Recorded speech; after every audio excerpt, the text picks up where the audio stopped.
Now,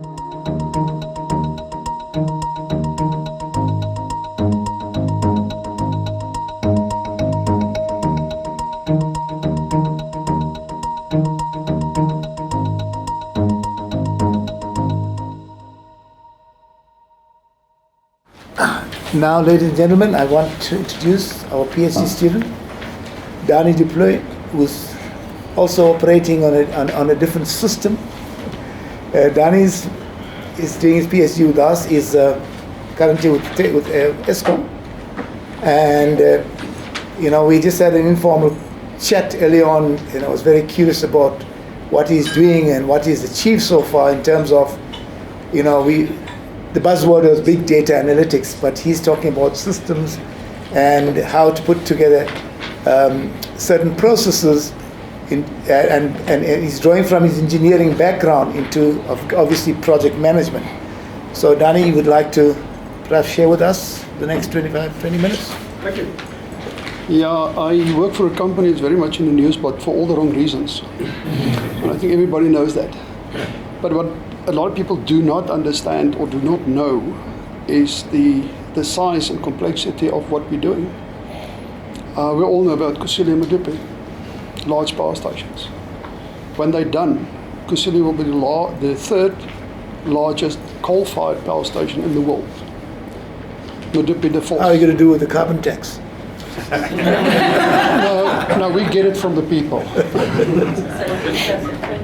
So you can see from that perspective what we do and where we're involved with. It's on a much larger scale than a lot of things in South Africa.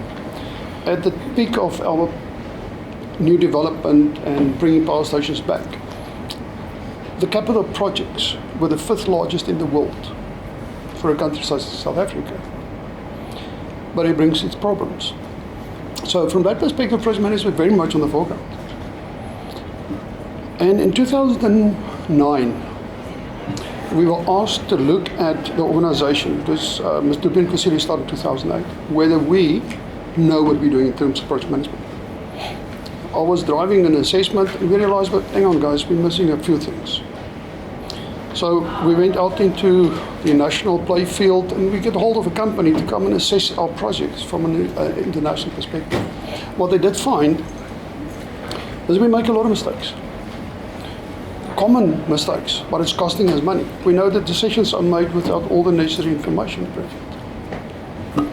So again, we went out and we obtained another environment which was very much applicable to ESCOM, is Construction Industry Institute in America. Their main focus is construction environment. So specifically what we were busy doing is that they also had different tools that we could apply to assess. The one set of tools, we look at the front-end planning of projects. It's called the Project Definition Readiness Index. And then we have one that we use during the execution to see what is the health and vitality of a project in execution. So we've applied this, we introduced this, and then I went to America for a conference. And on the way back, I realized that we have these different tools. I have a tool for infrastructure, which is the wires environment. I've got one for industry. I've got one for mining. I've got one for buildings. All of this. But none of them talk to each other. So nowhere, if I have a challenge on one environment, say for a transmission line, 400 kV transmission line, I have an excursion there. Nowhere will we be able to take that information back into the organization and identify the area of concern. So where does it come from? We all know that projects are based on the project lifecycle. So what I started doing is to take all of these assessment tools, unpack them, and plot them against our project lifecycle that we use in the organization. So what we now derive from that, and the system and the process I use systems engineering, logic modeling, data analytics, etc. And what I realized is nothing happens in a project that's a standalone activity. It has a relationship somewhere. So with all that information, I start building this concept. And where we are now with that, when we do these analysis and the front-end planning, and I accumulate all the information through the modeling and the systems engineering, etc., etc., I can tell you for a specific activity what is impacted by the outcome or what affects the outcome of that, out of this interaction we had. What we're doing with this analysis and assessment, let's take, for example, infrastructure. We built the 400 kV transmission line. From your perspective, what would you say is important in that? Just give it some thought. What would you say is important in that when you start looking at that, building a transmission line? Permission. Okay. Servitude? The impact on the environment. Okay. Assessment, yeah. And one of the biggest things that we have is land acquisition. Remember, we identified 3 corridors. The corridors will then go and be approved by the Department of Environmental Department of Land. They will tell you in that corridor, that's the one you will use. Then you need to get your servitude. Okay. Now, all right, we've got the servitude now. We've got the land. What else? It's coming to on this. Right, you've got the environmental authorization, that's done. But now we start looking at the designs. Design of the line, there's a specific design. Where it ties into a substation. How does it look there? Is it necessary to have a 400 kV line? Can I build a 400, operate the 132? Yes or no? So now you start looking at all of these things. While you're busy with that, what legal implications do we have? Just on that one design, what risks are there? What's my contracting strategy? What's my procurement strategy? What's my lifecycle cost on that? So all of these alternatives are then assessed to get to the final one. All right. Now you're going to execution, and all of a sudden you overrun on time and on money. But now, where is the problem? Where do you get to the root cause? Coming back to Benny's analogy. If you look at it, has the virus been mutated, or has the system of the rabbit mutated enough to combat it? Right. So all of these things then go into the perspective that for a project to be successful, and we talk about mega projects, and all you know what's a mega project. The aspects and the elements we talk about is part of, you can sketch it as a neural network because of the interactions, interdependencies of that. So when you go through this and you do your assessment on this, you will find, for example, an outlier. Let's look at some, which is the engineering construction plan and approach. When you look at the engineering construction plan and approach is, what is the sequence of events to do this? What do we need to do first? And sometimes you overlook something. Where does it bite you? It doesn't bite you in the front-end planning, it bites you in the execution phase. And normally it is either scope change or engineering design. Of late what we experience is communal unrest. You can't foresee that. We have a number of projects completely stopped because of that. Again, where is the root cause? Where's the problem? So what I've done, I've built a model where I've taken all the outcomes of these assessments, plotted against the project lifecycle, and out of that, if I run the model with specific outliers in the assessment, I can take that and I can predict what is going to happen in execution. We can see what we need to do to combat that, but vice versa. If we overrun on time, on money, I can go back and see where in the beginning of the project did we not address certain things. Right? So you can see from that perspective, just on the front-end planning, the impact. Now, if I go into the execution phase of the project, again, out of the execution phase, we overrun on time and cost. Why? So if I ask you, what is the main reasons why some of your projects overrun on time and cost, what would you say is it? Well, one of the reasons we run it as a project and not as a system. Okay. What else we say? What we tend to forget, all projects above 500 million has got to be approved by National Treasury in South Africa. It takes you 3 to 6 months just to get the approval. Then you haven't done anything because you haven't got the money. Nothing can happen. You know that up front, of course. Yeah. So now in your schedule, you plan for that.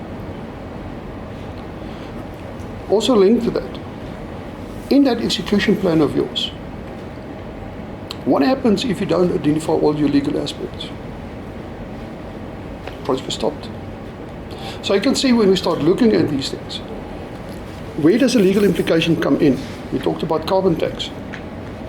What else would be applicable to that? What do you think? Now, what a model does, and what this analysis is doing, it will take all of this and will pinpoint and give you an indication. But I've just indicated a number of these assessment tools. Up to now, they didn't talk to each other. So what has happened, it's now plotted that all the tools talk to each other. Because if I have something, an outlier in infrastructure, where else does it happen? I don't know. We don't know. So what we then did is, because of that, we say this is anomaly takes place in infrastructure. Does it occur in the building environment? Does it occur in the industrial environment? If so, where in the life cycle of that project was it supposed to have been addressed? What we also achieve with the model, I can tell you that if I have a compensation event, but you guys don't have compensation events in the project, no, it's just what. If I have a compensation event, through the same process, I can pinpoint where it went wrong, where it started to go wrong in the beginning for a compensation event. I've done an analysis on one of our big projects in 2014, and I highlight a number of risks. Ben's got a question. Sorry, I don't see it. I just want to sort of set up the timeline. So what I hear you talking about is very interesting and very meaningful, but this is a conversation about a thesis. So what makes this a thesis as opposed to a project? I've explained the concept within the project, what's happening there. And what will make it a thesis? The end result, which is the model that I put in, that has the ability to do business analytics. Well, that will make it a thesis. Now, what happens out of this is the model will be able that you can upfront plan for potential risks that might come and put mitigating plans in place. Okay, so that's still the outcome, because remember this is an audience of people who've been with their PhDs. So what is the design and methodology that made you come to this conclusion? As I said, we have these different tools. And what is the research, design, and research methodology that brought you to this point? I think you shared the problem and you talked about the project, but we want to know that, in terms of You're talking about the project your thesis side. journey, yeah. I want to know the Okay, thesis. okay. This is a discussion Right, about let's stop thesis. I agree. What I've done, it's a quantitative research design. Quantitative. Yeah, because I work with data. I work with raw data, not filtered data. So I work with raw data obtained from the assessments. Okay, so that's fine. So you work quantitatively, and what method have you used?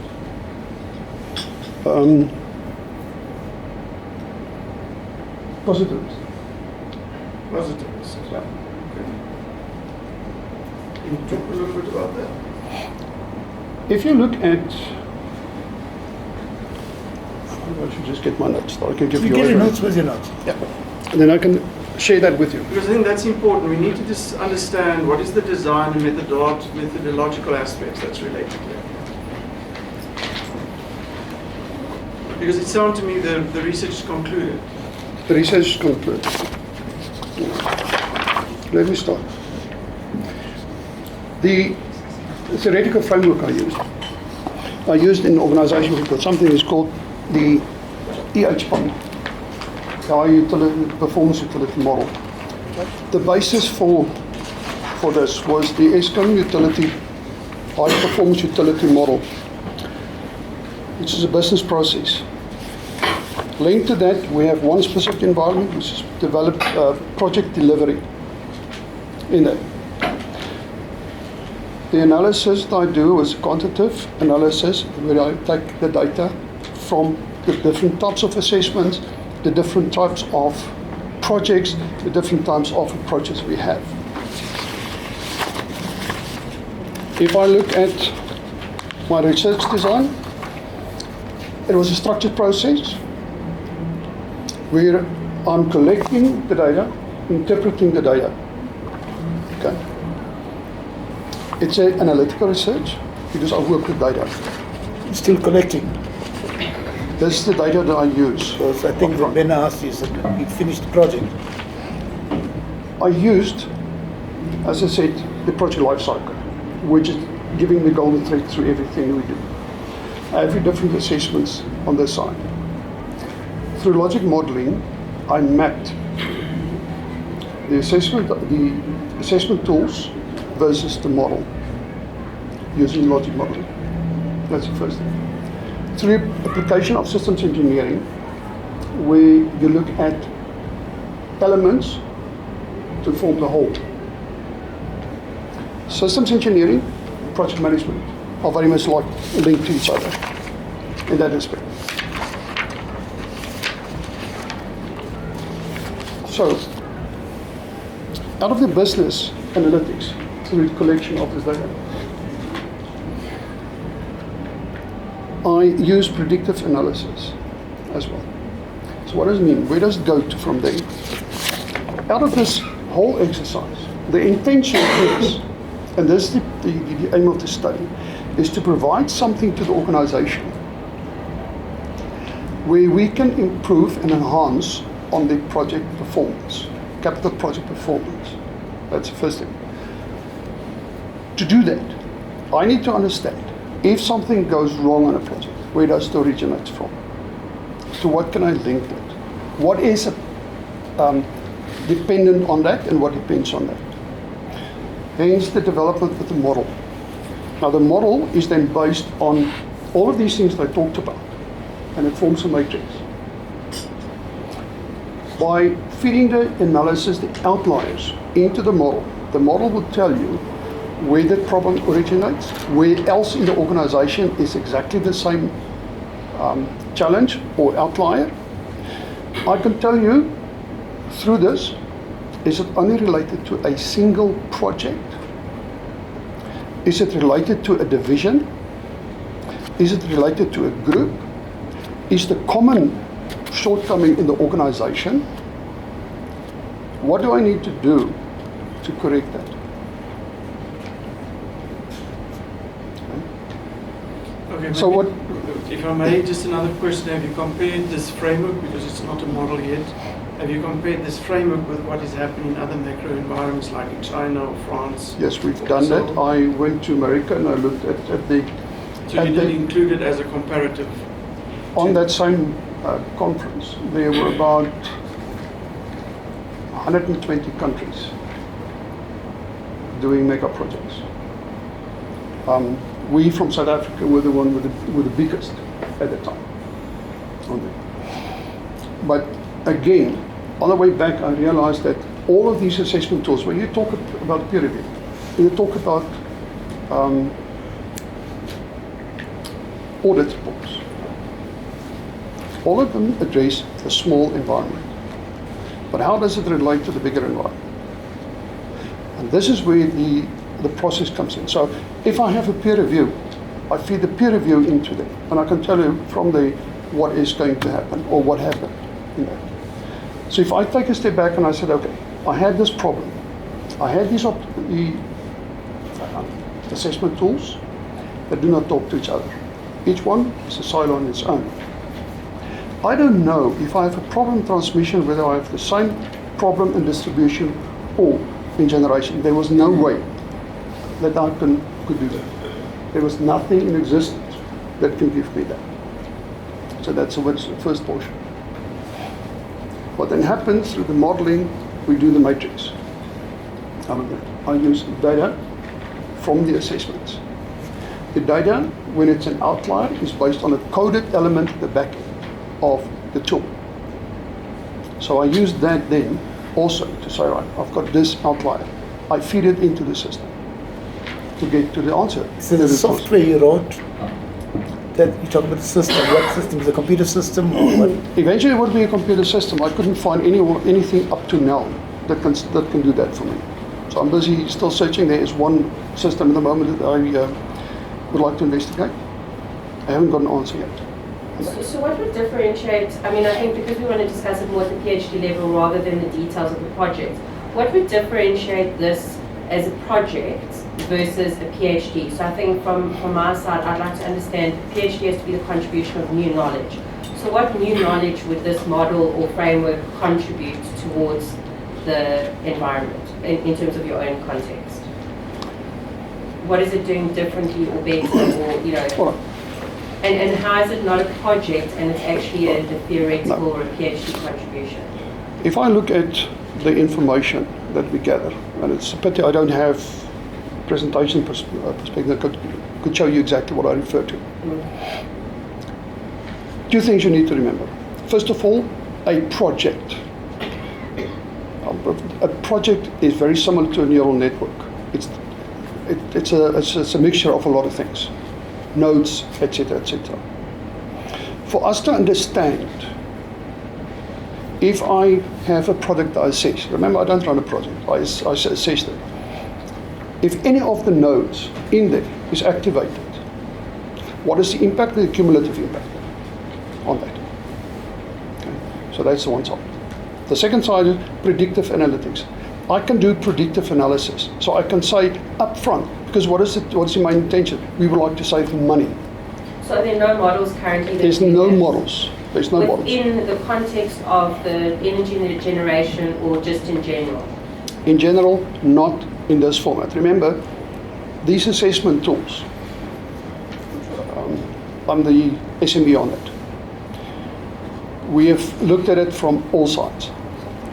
There's nowhere in the world I could find an integrated system where all of these assessment tools, I'm talking about peer reviews, I'm talking about audit reports, it doesn't matter, can tell me what is going wrong in capital projects in South Africa, for that matter in the world. Why?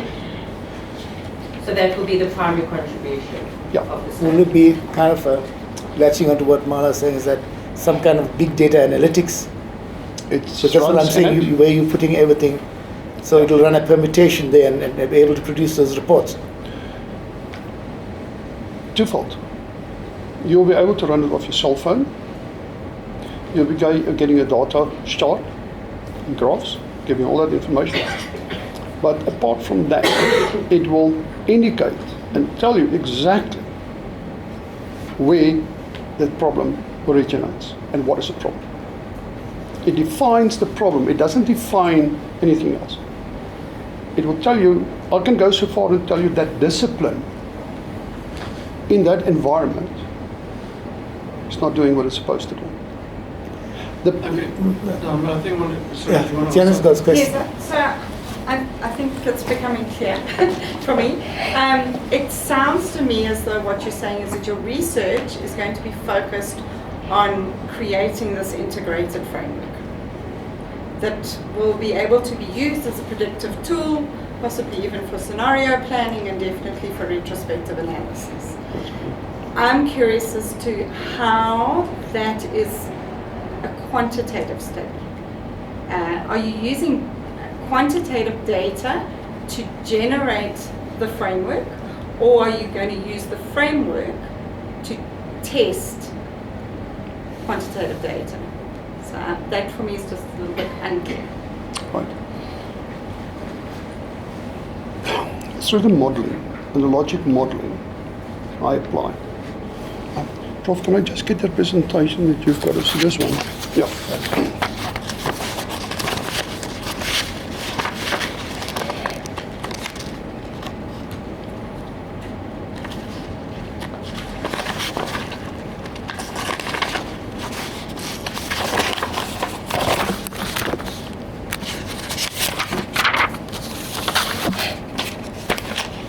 This is what it looks like, eventually.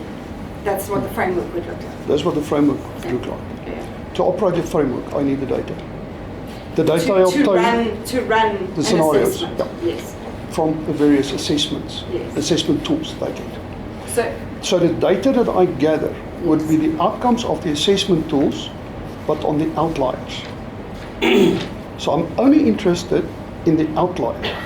That means for a specific phase of your project, give an example, existing environment has to be a 1, factor 1 at execution, release approval. If I get to that point and I have a 4, that's an outlier. So then I feed it into the system. The system will then analyze it. And based on this, I just want to get you to the mapping. It will then give me this, the data analytics. It will tell me where and what. Is it only restricted to one environment, or is it in a bigger organization? Because remember, if anything happens in the organization, I need to know and preempt if we go into a next mega project, what I need to be aware of. So Danny, if you look at the output of your research, is it going to be a framework, or is it going to be analysis of existing information based on that framework? That's it. The second, Because I get the information, I get the analysis data. yeah. So the framework is there. And it's based on a number of things. For example, the mapping, the logic mapping where the logic modeling, right at this. Well, you will see, these are my tools. This is the model, the lifecycle model. All of these things where it's a 1 means it's either primary, tertiary, or secondary, impact or relationship. So if I have an outline, the system will analyze and go through this mapping to determine which element is also affected by this one outline. Cumulative. So to operate the framework, I need the data, real-time data, raw data from the assessments, not filter data. Did you get into the study asking why were these things not working together? So you're kind of exploring it. Or were you asking what is causing them not to work together? How did you sort of approach your study? How did you find where you were going to start with? See, to explain, I need to go right back to 2009. I'm not going to do that. When we overrun a project, all types of excuses are then put at the table from why it didn't. But So it was all biased because it was human analysis. I also said, again, if I have a problem in transmission, do I have a similar problem in the facilities environment buildings that we didn't pick up yet? So it was based on why things are happening. Why do we overrun on projects? And I'm not talking about analysis. I'm talking about Transnet. I'm So talking you about. were kind of exploring. I'm exploring. I'm involved in the PICC projects. Why things are happening? Because they are qualified project managers. They've got MSCs in project management, and yet they overrun on time and cost. Because what I found up to now is that they do not understand the dependencies and interdependencies of what's happening on that. And can I ask a simple question? I appreciate this because you come from a practitioner's perspective and you're finding solutions to issues that challenges the organization is facing. What makes you want to convince me that this warranted a PhD study and not just a project solution? I'm looking at it from an organizational perspective. I'm looking from ESCOM corporate. You all know what our debt is looking like. Yeah. We've seen it. Yeah. The bulk of that comes from projects. Why? You see why I'm asking this question is that, yes, it's all about return on investment, I understand. But at a PhD level, we expect the contribution to knowledge to have greater currency, if I may use such a term, in terms of your contribution. As much as, you resolve this issue of being able to diagnose where the problem, where the bottleneck lies, is that how can we perhaps, scale this? What can, international people learn from this? I'm just thinking of that in a bigger scale. What is the significance of this study? The significance of this study is through this study, the research endeavors to contribute to the knowledge and literature in the business analytics domain. Business analytics is first thing, national and international. The outcome of this study aims to provide a methodology for improved decision-making, business intelligence. Okay, coming in. Making and predictive management to contribute to success of project outcomes. The research anticipated the outcome of the result provide. Okay. What I'm doing is through the process of business analytics. I don't know how many companies in South Africa use business analytics. I don't know. You have business intelligence that gives you that information to make decisions. And that's what it's all about. To take what we have, take what is happening currently, run it through this model, and do through predictive management when we go into the next one, that we can prevent certain things from happening, that we can enhance performance. So for business intelligence, let's go back to business intelligence. The assessments through the international community have shown that we make decisions without all the information. And we don't know what information. So that's your theoretical frame that that informed your study. Yeah. Is from basically business analytics and business intelligence. Yes. To make sound decisions. We all know what happens in transit. We all know what happens in AXA. We all know what happens in SAA. We all know what happens in So basically, the value for mega projects. Yes. Hi. Just wanted to ask, you mentioned that the framework or the model can even pinpoint if the issue is a behavioral issue. But you also mentioned that your approach is a quantitative one. So when it comes to a behavioral aspect, would that not be more qualitative in terms of... Remember what I'm doing, to come back to answer your question. If you look at project lifecycle, it's got certain disciplines, so engineering, finance, quality, etc., etc.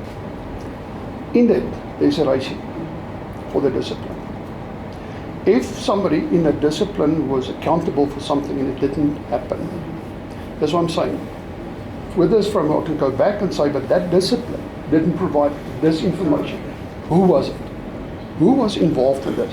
I've got the document.